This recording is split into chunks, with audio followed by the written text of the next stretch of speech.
Myra media Amar welcomes political analyst KS Prasad. నమస్తే sir. నమస్తే అండి. సార్, ఆంధ్రప్రదేశ్ రాష్ట్రంలో మున్సిపాలిటీ ఎలక్షన్స్లో జరుగుతున్నటువంటి అల్లర్లు, కిడ్నాప్లు, దాదాగిరి లేదంటే హౌస్ అరెస్టులు, ఏం సార్ అసలు ఏం చెప్తారు ఈ పరిస్థితులకు సంబంధించి? ఏమైనా కొత్త చూస్తున్నారండి ఎవరు? ఇది నాకు తెలిసి ఈ లోకల్ బాడీ ఎలక్షన్స్లో ఈ రాక్షసత్వం, క్రూరత్వం, ఈ దైద్యం రూలింగ్ పార్టీ అనేది ఎన్నో సార్లు బట్టి చూస్తాం. అందులో ఈ ముఖ్యంగా ఈసారి ఆంధ్రప్రదేశ్ ఎలక్షన్ లోకల్ బాడీలు చూస్తే అంటే ఎలక్షన్ కమిషన్ ఏం చేస్తుంది అన్నది చాలా ఇంపార్టెంట్. ఎందుకంటే ఎంత దైద్యంగా ఎలక్షన్ కమిషన్ ఉంది అంటే ప్రజలు కూడా ఆలోచించుకోవాలి ఒకసారి. అంటే నాట్ దట్ నేను అంటే ముందు ఒక డేటా చెప్తే తర్వాత చెప్తాం సార్. తిరుపతి నగర కార్పొరేషన్లో వైఎస్ఆర్సీపీకి 48 మంది ఉంటే టీడీపీకి 1. ఏలూరు నగరపాలక సంస్థలో వైఎస్ఆర్సీపీకి 47 ఉంటే టీడీపీకి 3. నెల్లూరు నగరపాలక సంస్థలో 54 ఉంటే టీడీపీకి 1 సార్. హిందూపూర్లో అయితే 29 వైఎస్ఆర్సీపీ, టీడీపీకి 6, బీజేపీకి 1, ఇతరులు 2. పాలకొండ నగర పంచాయతీ అయితే YSRCP 17, TDP 3. Tuni municipality YSRCP 30, TDP 0. Piduguralla municipality 33, YSRCP, TDP 0. Nuzvid municipality 32 ఉంటే అందులో 25 వైఎస్ఆర్సీపీ, 7 టీడీపీ. బుచ్చిరెడ్డిపాలెం మున్సిపాలిటీలో 20 ఉంటే YSRCP 18, TDP 2. Nandigam municipality YSRCP 12, TDP 6, Janasena 1. Sir, ఇది ఇట్లో ఇప్పుడు మీరు ఏ ప్రాతిపదిక మీద వాళ్ళు గెలిచేశారు, లేకపోతే వీళ్ళు చైర్మన్ అయిపోయారు, వాళ్ళు డిప్యూటీ చైర్మన్లు అయిపోయారు, ఈ వార్తలు వింటున్నాం కదా పార్టీలకు అతీతంగా. ఇంత పిరికిపోతలు ఉన్నప్పుడు తెలుగుదేశం గత ఎలక్షన్స్ చూసుకుందాం సార్, భయం పడిపోయారు, వదిలేశారు, గెలవలేదు, కాడి వదిలేశారు, ఇవన్నీ విన్నాం కదా. మరి 6 వేసి 2 వేసి 3 వేసి ఎలా గెలిచారు? అంటే పోటీ చేయాలి. పోటీ చేస్తే ఏదైనా ఓకే. అధికారం రాగానే ఈ కార్డ్స్ టర్న్ అవుట్ అయినప్పుడు అన్నట్టు వీళ్ళకి ఎలా చైర్మన్లు, కార్పొరేషన్లు అవన్నీ కైవసం చేసుకోవడానికి అప్పుడు ధైర్య సాహసాలు వచ్చేస్తాయా? అయితే వైఎస్ఆర్సీపీ గతంలో అంత భయం పెట్టేశారు. వైఎస్ఆర్సీపీ నిజమే అనుకుందాం, భయం పెట్టారు. ఈసారి వాళ్ళు రీటైన్ చేసుకోకపోతే ఇంకా పార్టీలకి దేనికి గెలిపించుకుంటున్నట్టు, పార్టీ దేనికి ఉన్నట్టు. ఓ పక్క రాజ్యసభ, ఇండివిజువల్గా ప్రతి ఒక్కరు దరిద్రానికి దిగజారిపోయి అమ్ముకొని పోతున్నారు అవతల పక్క వేరే పార్టీలకి. గతంలో తెలుగుదేశంకి అదే దౌర్భాగ్యం, ఇప్పుడు వైఎస్ఆర్సీపీకి అదే దౌర్భాగ్యం. ఇంకా ప్రజాస్వామ్యం అని పేరు ఎందుకు పెట్టారు? ఈ పత్తాలాట్లాగా లోపు బయట కొనేసుకుంటాం, అమ్మేసుకుంటాం. మేము వాళ్ళ అధికారంలో ఉన్నాం కాబట్టి కొనేస్తాం, మాకు అధికారం పోయింది కాబట్టి దేహి అని అడుక్కు తింటూ ఉంటాం. ఇదే లెక్క చెప్పమనండి, ఎవరికి బాధ లేదు. ఇది చాలా వింతగా లేదు. ఒకడో ఇద్దరు అంటే 17, 18 మంది జాయిన్ అయిపోతారట తెలుగుదేశంలోకి. జాయిన్ అయిపోతారు నిజమే. ఎమ్మెల్యేలు కొనేసినా మాట్లాడదు. గౌరవ న్యాయస్థానం, హైకోర్టు నేను ఇక్కడ తెలంగాణలో స్పీకర్కి మాట్లాడినా స్పీకర్ వ్యవస్థ స్పందించదు. ఇంకా టైం కావాలట, అలాదేదో టైంలో అలా కావాలా అని అడుగుతున్నారు. ఒక పక్కన ఒక్కొక్క దగ్గర ఒక్కొక్క వింత పోకడ. ఈ లోకల్ బాడీ ఎలక్షన్స్ మీద చర్చ, ఎవరిది రైట్ అంటాం, ఎవరిది రాంగ్ అంటాం. ఒకసారి వాళ్ళదే, ఒకసారి వెళ్దే అవుతుంది అంతే. కానీ ఇంత దౌర్భాగ్యం, అంత దౌర్జన్యం అన్నది ఎక్కడ చూడలేదు. నిన్న తిరుపతిలో అయితే బస్సులో పోతుంటే బస్సులో ఎరగొట్టడం, ఆడవాళ్ళు ఉన్నారని కూడా ఇంగిత జ్ఞానాలు మర్చిపోయారు. రోడ్ల మీద చేసి తంతుంటే ఇవాళ వాళ్ళు కిడ్నాప్ అయిపోయారు 4 ఎమ్మెల్యేల కౌన్సిలర్లు అంటే వాళ్ళు ఫోన్లు చేసి సెల్ఫీలు తీసి కిడ్నాప్ చేయలేదండి, భయం పడిపోయి పిరుకోల్లో పారిపోయామని చెప్తున్నారు. అంటే అంత భయభ్రాంతులకు గురి చేస్తుంటే ఎవరు ఉంటారు? ఎవడే ప్రాణం కన్నా ఎవరికి ఎక్కువ. బతుకుంటే బలిసాకు తినొచ్చు, లేదా సింకిపని నేసుకుని కుట్టుకుని బతుక్కోవచ్చు, ఇలాంటివన్నీ విన్నప్పుడు ఈ రాజకీయాలు దేనికి? ఇది ఏడు ఎక్కడి నుంచి వస్తున్నాయి ఈ మజిల్ పవర్స్? ఆ ర్యాలీలు చూస్తే పోలీసు వాళ్ళు మీరేమో తెలుగుదేశం కండువాలు వేసుకుని ఉన్నారని వాళ్ళ మీద అపవాదులు, గతంలో వైఎస్ఆర్సీపీ కండువాలు వేసుకున్నారని అపవాదులు. అంటే వ్యవస్థ అంటే గౌరవంలే. ప్రజాస్వామ్యంలో ఇండిపెండెంట్ అటానమస్ బాడీలుగా పనిచేస్తున్న వాళ్ళు కాకుండా మిగిలిన వ్యవస్థల్ని ఎలా భ్రష్టు పట్టుపోయినా, ఎలా భ్రష్టు పట్టించేస్తున్నా ఈ ఎలక్షన్ కమిషన్ మాత్రం స్పందించదు. ఏమంటే అప్పటి రిజల్ట్ తెలియవా? ఎంతమంది కౌన్సిలర్లు ఉన్నారు, ఎంతమంది కార్పొరేషన్లో వీళ్ళు ఉన్నారా, ఆ పేరేజ్ మీద ఎవడెవడ అన్నది ఆ పాట తెలియదా? వాళ్ళు దేనికి ఉన్నట్టు? వాళ్ళు దీన్ని ఎప్పుడు అడగలేడా? ఎప్పుడు మాట్లాడలేరా?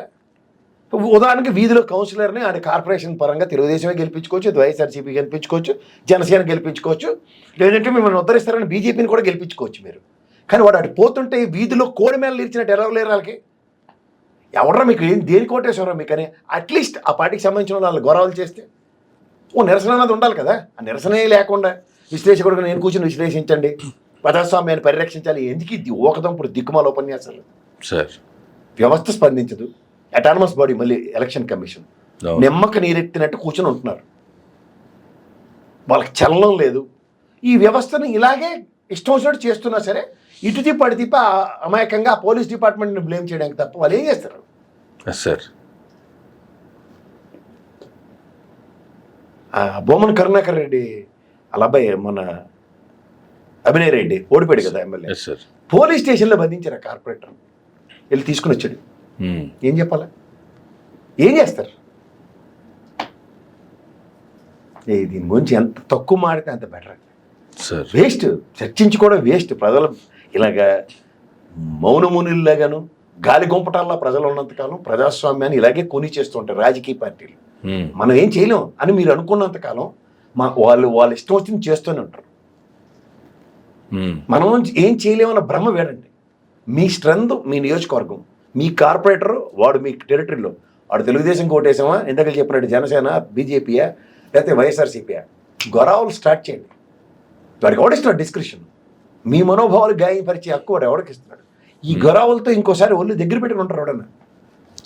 పార్టీలు మారాలన్నా ఏం చేయాలి? ఏడంత ఏమనంటూ నియోజకవర్గ అభివృద్ధి ఉండే ఎన్నాళ్ళ నుండి ఏం పీకి పంది రేచాడో కనుక్కోండి ఒకసారి. కార్పొరేటర్ పోతున్నా, లేదంటే మున్సిపాలిటీ మేయర్లు మారుతున్నా, ఎమ్మెల్యేలు మారుతున్నా, సింపుల్ సమాధానం ఒక్కరికి, మా నియోజకవర్గ అభివృద్ధి కోసం పార్టీ అధికార పార్టీ తీసుమార్కని మాకు తెలియదు, వీళ్ళని చూడలేదు. స్వతంత్రం వచ్చిన కాడి నుంచి ఈ దరిద్రం, ఈ దౌర్భాగ్యమే. మనం మాత్రం వ్యవస్థను మార్చాలి, ప్రజలు మారిపోవాలి, ప్రజల్లో చైతన్యం రావాలని ఉపోద్ఘాతాలు. మనం వాళ్ళకి చైతన్యం రాదు సార్. ఎందుకు ఎంత క్లియర్గా చెప్తున్నాను అంటే చైతన్యం రాదని. 10 ఏళ్ళు రాష్ట్ర విభజన చేసిన తర్వాత కూడా అసలు రాష్ట్రానికి ఏమీ చేయనా బీజేపీని గెలిపించానంటే వాళ్ళ గురించి టైం వేస్ట్ మాట్లాడు. సీట్ల పాటలు వేలం పాటలు పాడుకునే మనస్తత్వాలు ఉన్న వాళ్ళకి దురాశ దుఃఖానికి సీటు కథ ఎన్నిసార్లు చెప్పినా వాళ్ళకి జీవితంలో అర్థం కాదు. ఆ టైంకి ఆ కథని దాని సారాంశం అవడానికి గుండెలో పెట్టుకుంటాడు. కానీ వాళ్ళు ఈ రోజుకి ఇది కాలక్షేపం అయిందని ఇంటికి పోయే బ్యాచ్ వాళ్ళు. ఖచ్చితంగా వాళ్ళలో చైతన్యం వచ్చేస్తుంది, వాళ్ళలో మార్పు వస్తుంది అన్నది భ్రమ. అందుకే ఈ వ్యవస్థలు ఇంత దారుణంగా వాళ్ళని అలా లూటీ చేస్తున్నా వెర్రిమొహాలు వేసుకొని చూస్తున్నారు సార్. అంతే. ఓకే. సో ఈ వ్యవస్థని ఈసీగానే ఏం చేయలేదు, స్పెషల్ అటానస్ బాడీ అయినా దానికి ఈసీ చేయగలదు కానీ చేయదు. అది చేయదు కాబట్టి వీళ్ళందరికీ ఆడింది ఆట పాడింది పాట అవుతుంది. అందుకని ఇంకెళ్ళి అచేతన స్థితిలో ఉన్న ఈసీని చేతన స్థితిలోకి తీసుకురావాల్సిన బాధ్యత గౌరవ న్యాయస్థానం చేతిలో ఉన్నా సరే వాళ్ళు ఎన్నిసార్లు ప్రయత్నించినా వాళ్ళు అలాగే ఉంటున్నారు. అంచేత వాళ్ళకి ఆ ధీమా ఎవరిచ్చారో ఆ భగవంతుడికే తెలియాలి. రాజ్యాంగ సవరణలు అన్న దగ్గర ఈసీ లాంటివాడికి సవరించండి ఫస్ట్. ఈ గాలి గుంపటాల బ్యాచ్ దేనికి అన్నది ప్రశ్నించుకుని వాళ్ళకు ఒక సూపర్లేటివ్ డిగ్రీసు లేదా ఐఏఎస్లు చదవగానే వాళ్ళు తీసుకొచ్చి ఈసీలో వచ్చే కదా, వీళ్ళకు కావాల్సిన బాధ్యతలు ఏంటన్నవి సక్రమంగా నిర్వర్తించడానికి 5 years రెస్పాన్సిబిలిటీ ఎలాంగ్ విత్ ప్రజాస్వామ్య పరిరక్షణ కోసం వీళ్ళకి కేటగిరికల్ గైడ్ లైన్స్ కనుక లేకపోతే ఇలాగే ఉంటాయి. ఓకే. సో గతంలో పోటీ చేయడానికే ముందుకు రానటువంటి టీడీపీ ఇప్పుడు అధికారం రాగానే రివర్స్లో తిరగబడుతున్నటువంటి పరిస్థితి. పవర్ ఉంటే ప్రతి ఒక్కడు సూపరే, పవర్ లేకపోయినప్పుడే వీళ్ళు ఒరిజినల్ చాతుర్యం కావాలి. అది చెప్పమంటున్నా. ప్రతిపక్షంలో ఎవరున్నా అప్పుడే కదా వాళ్ళ యొక్క ఎబిలిటీ ఏందో నిరూపించుకోవాలి. ఏం సార్ సింగిల్ డిజిట్లో ఉన్న ప్రతిపక్షంకి వాళ్ళ పవర్ వస్తుందంటేనే ఆలోచించండి ఒకసారి. దీని మీద మనం ఒక్కొక్క దగ్గర ఏంటి ఈడేటి ఆడేటి కాదు, ఓవరాల్గా ఆ కాన్సెప్ట్ ఎట్లా డ్రైవ్ చేసుకొని వెళ్తున్నారో చూడమని. వాళ్ళు మన అనవసరం కూర్చొని వీళ్ళ గురించి వాళ్ళ గురించి మాట్లాడటం కాదు కదా సార్. నిజంగా చెప్పాలంటే గతంలో మీరు చూడండి పంచాయతీ దీంట్లో జగన్మోహన్ రెడ్డి ఎప్పుడైనా నియోజకవర్గంలో విశాఖపట్నం, అనకాపల్లి పరిసర ప్రాంతాల్లో ఉన్నప్పుడు వాళ్ళు ఎవరు మారట్లేదు. అలాగే ఎలక్షన్స్ కూడా చంద్రబాబు గారు గ్రౌండ్లోకి వచ్చి ఉంటే గ్యారంటీగా ఆగుందరు.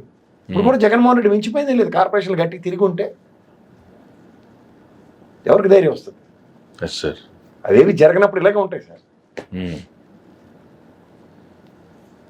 ఫస్ట్ థింగ్ 11 నియోజకవర్గాలు తప్ప మిగిలినట్ల దగ్గర ఓడిపోయి ఉన్నారు. ఓడిపోయినప్పుడు ఏంటంటే వీళ్ళు స్ట్రెంత్ అని ఏంటంటే అధినాయకుడి చుట్టే పరిగెడుతూ ఉంటుంది. ఎప్పుడైతే జగన్మోహన్ రెడ్డి గారు వచ్చి నిలబడితేనే పనులు అవుతాయి.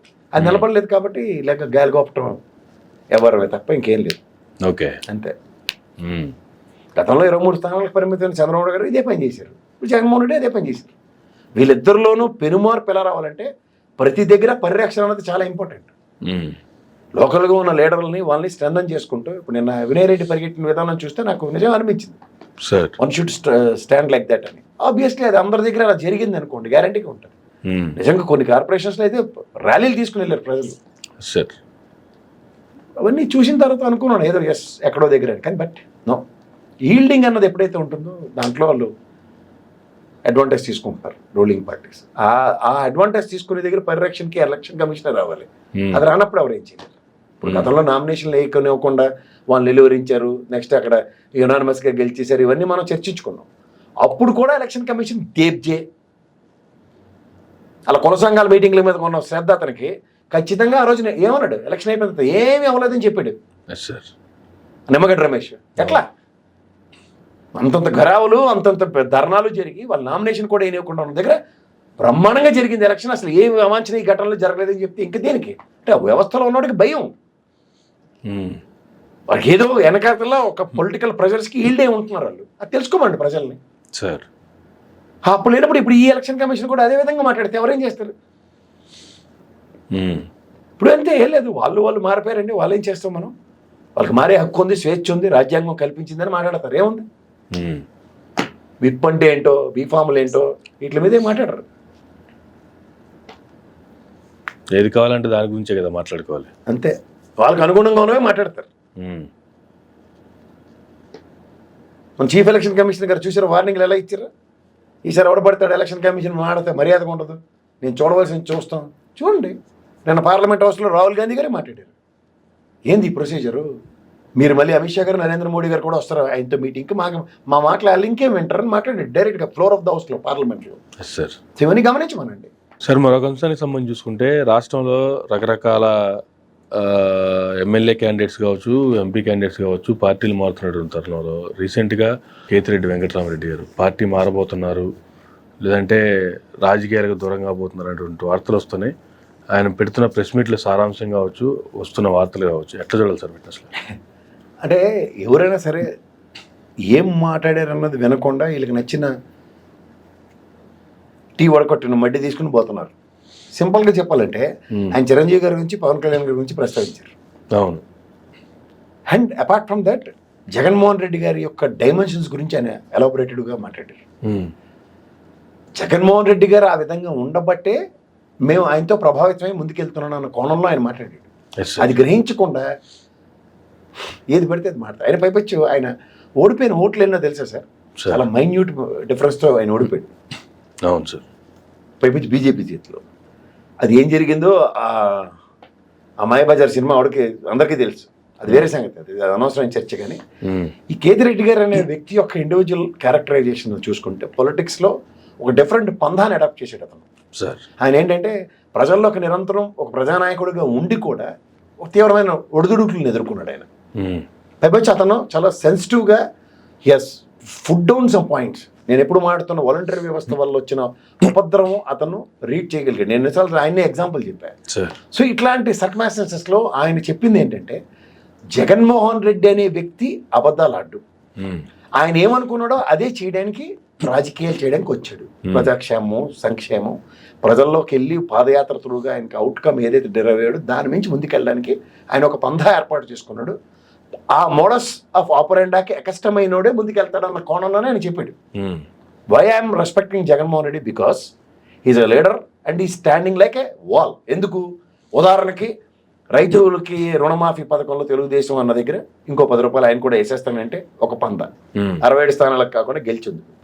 ఇప్పుడు కూడా 1,60,000 కోట్లు నెత్తికి పిడిభారం పెట్టి ఈ సంక్షేమాలు మేము చేస్తామని చేతులు ఎత్తేసిన ఈ బ్యాచ్ చూస్తే, అంటే ఈ కూటమి బ్యాచ్తో అవ్వని దాన్ని అవుతున్న భ్రమ క్రియేట్ చేసి రాజకీయాలు చేయడం అలవాటైన వేళ్ళు ఎస్ఎస్ స్టాండ్ స్టిల్ అంటారు. జగన్మోహన్ రెడ్డి నమ్మి ఆయన కన్విన్స్ అయిందే చేస్తాడన్న దానికి నేను కన్విన్స్ అవుతుంతో ఉన్నాను కోణంలో మాట్లాడాను.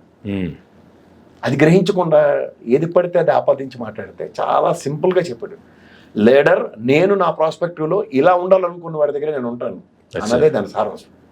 ఇంకంతకన్నా ఇంకెళ్ళి కానీ రకరకాల కామెంట్లు ఎందుకు అటువంటి కామెంట్లు చేయడం అంటే ఎదుటి మనిషిని వెళ్తున్నాడు ఫెయిలర్ చేయడమా లేదంటే ఒక్కొక్కరు వచ్చేస్తున్నారు అనేటువంటిది ప్రజలకు ఇప్పుడు తీసుకెళ్లాలని అలా చెప్పేస్తే ఏమవుతుందంటే వీళ్ళ దగ్గర బొంబాడింగ్ ఛానల్ ఉన్నాయి కాబట్టి బొంబాడింగ్ చేశారు అనుకోండి, వాళ్ళు సెల్ఫ్ ఎక్స్ప్లెనేటరీ మోడల్లో ఎక్స్ప్లెనేషన్స్ ఇచ్చుకోవాల్సి వస్తుంది. That's what their primary motive.